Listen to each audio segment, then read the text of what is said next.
So, hello everyone. Welcome to the Daily Answer Writing Initiative. And this is the question second of the day one. Okay तो question first हमने पिछली जो आपकी video है उसमें हमने पूरा कर लिया था, ठीक है. And this question was that the numismatic art has been an expression of development of an empire substantiate. So this is the directive of the question. ये आपके क्वेश्चन का डायरेक्टिव होता है. डायरेक्टिव का मतलब क्या है कि आपका जो क्वेश्चन है वो किस पर्टिकुलर डायरेक्शन में जाएगा, आपको किस पर्टिकुलर डायरेक्शन में क्वेश्चन को इंगेज करना है. एंड देन आप थीम को समझिए. क्वेश्चन की थीम क्या है कि जो आपके न्यूमिस्मेटिक आर्ट है, न्यूमिस्मेटिक आर्ट का मतलब होता है वो टेक्निक्स जो कि कॉइन को मिंट करने में यूज होती हैं, ठीक है. आपका हर कोई एम्पायर, कोई भी एम्पायर हो या फिर कोई भी आपका स्टेट हो, वहां पे बार्टर सिस्टम को रिप्लेस करने के लिए कॉइन्स लेके आए जाते हैं, ठीक है. कॉइन्स या फिर आपके पास नोट्स होते हैं, कोई भी करेंसी बिल लेके आते हैं, ठीक है. इन ancient India also, medieval India also, modern India also, ये जो चीज़ें हैं हम करते आ रहे हैं, ठीक है. चाहे वो महाजनपदास के पंचमार्क्ड कॉइन्स थे या फिर उसके बाद कार्विंग्स वाले कॉइन आने स्टार्ट हो गए गुप्ता एज में, पोस्ट गुप्ता एज में. फिर उसके बाद रुपया आया शेरशाह सूरी के टाइम के ऊपर, ठीक है. इन न्यूमिस्मेटिक्स आपके पास ये चीज़ें चलती रहती हैं क्योंकि स्टेट को ज़रूरत होती है एक करेंसी बिल की, एक लीगल टेंडर की, जो कि उसके पर्टिकुलर राज्य में एक इकोनॉमिक्स का ड्राइवर बनेगा, इकोनॉमिक्स को ड्राइव करेगा. ओके, खैर इतनी चीज़ों की ज़रूरत नहीं है, but just understand the theme of the question. Question कह रहा है कि जो न्यूमिस्मेटिक आर्ट है, जो आपकी कॉइनेज की आर्ट है, उसको आपको लिंक करना है उस पर्टिकुलर एम्पायर की डेवलपमेंट के साथ, ठीक है. देखिए न्यूमिस्मेटिक आर्ट कौन से किसने कैसा कॉइन बनाया या फिर कहाँ कौन से एरा में, कौन से पर्टिकुलर एम्पायर में गोल्ड के कॉइन्स थे, कब आपके पास सिल्वर कॉइन सबसे ज़्यादा हुए इशू, ये जो सारी चीज़ें हैं ये आप प्रीलिम्स में पढ़ते हैं. मेंस की खासियत यही है कि जो आपने प्रीलिम्स में पढ़ा हुआ है ऑलरेडी, उसको बस आपको लिंक करना आना चाहिए. अगर आप चीज़ों को अच्छे से लिंक कर पाते हो, जैसे यहाँ पे न्यूमिस्मेटिक आर्ट को आपने डेवलपमेंट ऑफ एन एम्पायर के साथ लिंक करना है, अगर आप अच्छी तरह से चीज़ों को लिंक कर पाते हो देन इट इज़ गुड. तो आपका जो मेंस एग्जामिनेशन है वो बहुत स्मूथली निकल जाएगा. अगर यहाँ पे गड़बड़ हो रही है then you have to practise, you have to work on it, ठीक है. चलिए let's start the question. So first is the introductory part. तो सबसे पहले आपके पास आ जाती है आपकी इंट्रो. सो इन इंट्रो यहाँ पे दो तरह की इंट्रो बन सकती है, ठीक है. एक तो है ये तरीका इंट्रो करने का, from the punch marked coins of the mahajanapadas और the highly detailed coins of the Gupta period, they help historians to understand the development of the kingdoms, ठीक है. या तो आपने इस तरह से स्टार्टिंग कर दी, इस तरह से इसका इंट्रोडक्शन कर दिया. जो दूसरा वे है इंट्रोड्यूस करने का वो ये है कि आप न्यूमिस्मेटिक आर्ट को पहले हल्का सा डिफाइन कर दो, that what is numismatic art. These are the techniques that are used in the minting of the coins, okay, and these coins are used as the legal tender, ठीक है. इस तरह से या तो आप इसको इंट्रोड्यूस कर दो या फिर आप सिंपली जो है एग्जाम्पल्स यूज करो इंट्रोडक्शन में, जैसे मैंने ये महाजनपदास का एग्जाम्पल दिया या फिर आपका गुप्ता पीरियड का काफ़ी highly detailed and highly carved coins थे वहाँ पे, ठीक है. तो ये जो दो तरीके हैं इस तरह के क्वेश्चन को इंट्रोड्यूस करने के. चलिए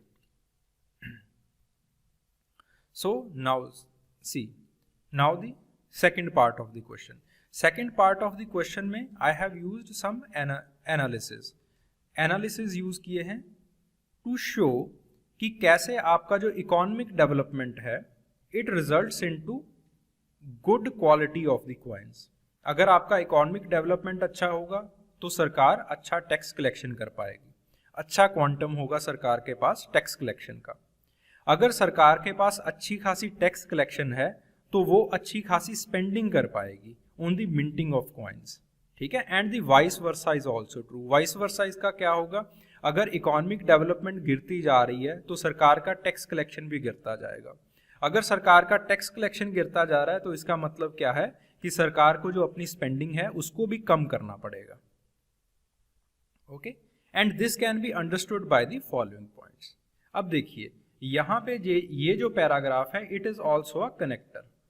ऐसा नहीं हुआ कि आपने जो ऊपर यहाँ पे इंट्रोड्यूस किया था, इंट्रोडक्शन के बाद में एब्रप्टली आपने सीधा पॉइंट्स लिखने स्टार्ट कर दिए, ऐसा नहीं होना चाहिए। Okay, you have put a connector, एक आपने कनेक्टर बता दिया जो कि क्वेश्चन को लिंक कर रहा है अच्छे से, ठीक है। This is a good quality answer. यही एक आंसर की अच्छी क्वालिटी के कुछ पैमाने होते हैं कि ज्यादा एब्रप्शन नहीं होना चाहिए आंसर्स में। चलिए साथ के साथ प्रैक्टिस करते जाएंगे और साथ के साथ ये जो चीजें हैं वो भी सीखते चले जाएंगे। Okay, so the first point या फिर जो आपका फर्स्ट आर्गुमेंट है, in this argument because the directive was substantiate, तो जो आपके आर्गुमेंट्स होंगे उसमें एग्जाम्पल जरूरी है। With the help of the examples you will substantiate your argument. And what is the argument? This particular point, this is your argument, ठीक है। कि इकोनॉमिक डेवलपमेंट अगर अच्छी होगी तो अच्छे कॉइन्स बनेंगे आपके पास। Okay, so let's start. So during the Maurya period रुपया रूप, that was the silver coins, स्वर्ण रूप gold coins, ताम रूप copper coin, सीसा रूप lead coins, they were issued, ठीक है।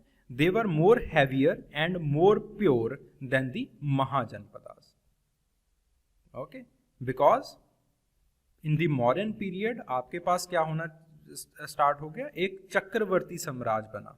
चक्रवर्ती साम्राज्य का मतलब क्या था कि एक ऐसा राज्य जो कि सेल्फ सस्टेन्ड हो और जिसकी जो इकोनॉमिक ग्रोथ है वो अच्छे से बढ़ता जा रहा है। देखिए महाजनपदास में क्या था कि आपके जो एम्पायर्स हैं वो छोटे छोटे टुकड़ों में बटे हुए हैं।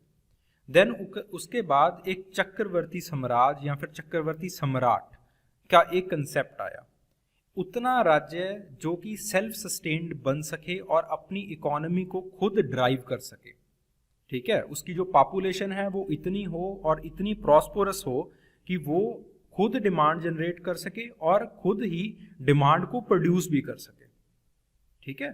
सो Mauryan empire was that particular, पहला वो ऐसा एक एम्पायर था जो चक्रवर्ती था, ठीक है, सेल्फ सस्टेन्ड था, अपनी इकोनॉमिक ग्रोथ को अच्छे से बना रहा था, रोबस्ट इकोनॉमिक ग्रोथ था, specially in the matter of the agriculture.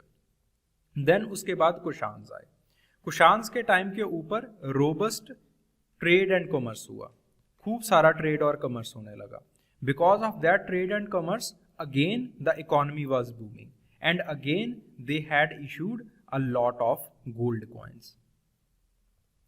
फिर उसके बाद पोस्ट मॉर्यन पीरियड में अगेन जो चीजें हैं वो डिवाइड होनी स्टार्ट होगी। जो छोटे छोटे राज्य हैं वो उसमें से कार्व होने स्टार्ट हो गए। There was high amount of political instability and economic deterioration. तो इकोनॉमिक इंस्टेबिलिटी खराब हो गई, पोलिटिकल इंस्टेबिलिटी आनी स्टार्ट हो गई, ठीक है, सॉरी इकोनॉमिक स्टेबिलिटी खराब हो गई, ठीक है। Due to all those things आपके पास जो कि द क्वालिटी ऑफ कॉइन्स हैं they also decrease, quality of coins भी कम होना शुरू हो गए, okay. Then during the Gupta periods, जब आपके पास गुप्ताज वापस आए, मतलब गुप्ताज आए आपके पास, then the political and the economic stability it also increased. और पहली बार ऐसा हुआ कि जो राजे की पिक्चर है वो कार्व होनी शुरू हुई, ठीक है, अच्छी खासी क्वालिटी में कार्व होनी स्टार्ट हो गई। और राजे की जो पिछली साइड है वो किसी देवी की या फिर किसी देवता की जो फोटो है, जो पिक्चर है वो कार्व होनी शुरू हो गई, ठीक है। आजकल हम कॉइन्स में देखते हैं कि जो कार्विंग्स होती हैं वो बहुत बारीकी से की जाती हैं। ये जो बारीकी वाला ट्रेडिशन है ये आपके पास गुप्ता पीरियड से शुरू हो गया, ठीक है, why? Because the political and the economic stability was quite high, political और इकोनॉमिक स्टेबिलिटी अच्छी खासी थी। Okay, then during the reign of the, now इतनी सारी एग्जांपल्स हमने एंशिएंट पीरियड की ले ली, एक हम मेडिवल पीरियड की ले लेते हैं। During the reign of the Akbar, the purity and the number of the gold coins and the silver coins increased, ठीक है। Then the Shershah Suris, but they were all adaptation of रुपया।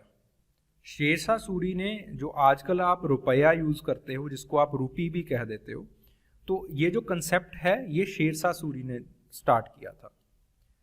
इसकी ही अडेप्टेशन आगे वाले जो एम्पायर्स थे उन्होंने ली, ठीक है। जो पहली अडेप्टेशन ली थी वो अकबर ने ली, बट अगेन जो क्वालिटी है कॉइन की उसको बढ़ा दिया। क्यों? क्योंकि इकोनॉमिक प्रॉस्पेरिटी अकबर के टाइम के ऊपर अच्छी खासी थी। Okay, then now your conclusion.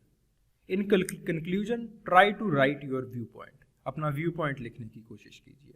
Okay, so this is my view point, ये मेरा व्यू पॉइंट है। Thus the coins mark the continuity of the concept of the weight and how it will be used, ठीक है। जो weights हैं, जो measurements हैं, कितना उसका सर्कमफेरेंस होगा या फिर कितना उसका वेट होगा, उसकी कंटिन्यूटी बनती रहती है। But the purity and design ये चेंज होता रहता है, and it all depends upon the economic and political wellbeing of that empire, of that particular empire. Okay, got the point? So this was your second question. देखिए, question में कहीं पे भी examiner को ऐसा नहीं लगना चाहिए कि ये क्वेश्चन को छोड़ के कहीं और चला गया। Sorry, I have seen many copies, बहुत सारी कॉपीज देखी हैं मैंने, जिसमें ऐसे लगता है कि आपने स्टार्ट तो सही किया था, इंट्रोड्यूस सही किया, पहले 2-3 पॉइंट सही लिखे, फिर उसके बाद पता नहीं क्या हुआ, यू लॉस्ट योर ट्रैक, आप अपना ट्रैक लूज करके कहीं और चले गए। कहीं पे भी ऐसे नहीं लगना चाहिए कि आपने अपना ट्रैक लूज किया।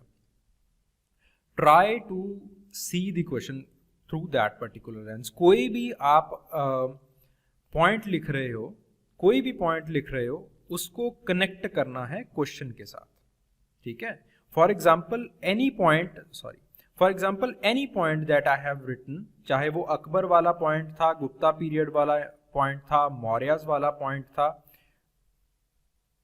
ठीक है, कोई भी पॉइंट है, कुशान्स वाला पॉइंट था, पोस्ट मौर्य वाला पॉइंट था, कोई भी पॉइंट है, उसमें I have tried to link the question को लिंक करने की कोशिश की है, ठीक है। सो यही छोटी छोटी बातें होती हैं, कनेक्टर यूज किया है या फिर नहीं यूज किया है, हर एक पॉइंट क्वेश्चन के साथ लिंक कर रहा है, जो कंक्लूजन है वो आउट ऑफ डिमांड तो नहीं जा रहा, उस कंक्लूजन में एप्ट अच्छा व्यू पॉइंट दिया है या फिर नहीं दिया है, ठीक है। यही जो सारी चीजें हैं, यही सारी चीजें एग्जामिनर देखता है, इन्हीं चीजों को एनालाइज किया जाता है जब आपको मार्क्स दिए जाते हैं। Write the answers to the point answers लिखिए, अच्छा कंटेंट डेवलप कीजिए, अच्छा इंट्रोडक्शन कीजिए, कंक्लूजन करिए। Why will you not get marks, ठीक है, आपको आपके जो मार्क्स हैं वो क्यों नहीं आएंगे, ठीक है। So thank you very much. अगली वीडियो में हम अगला जो क्वेश्चन है उसको डिस्कस करेंगे। Thank you very much.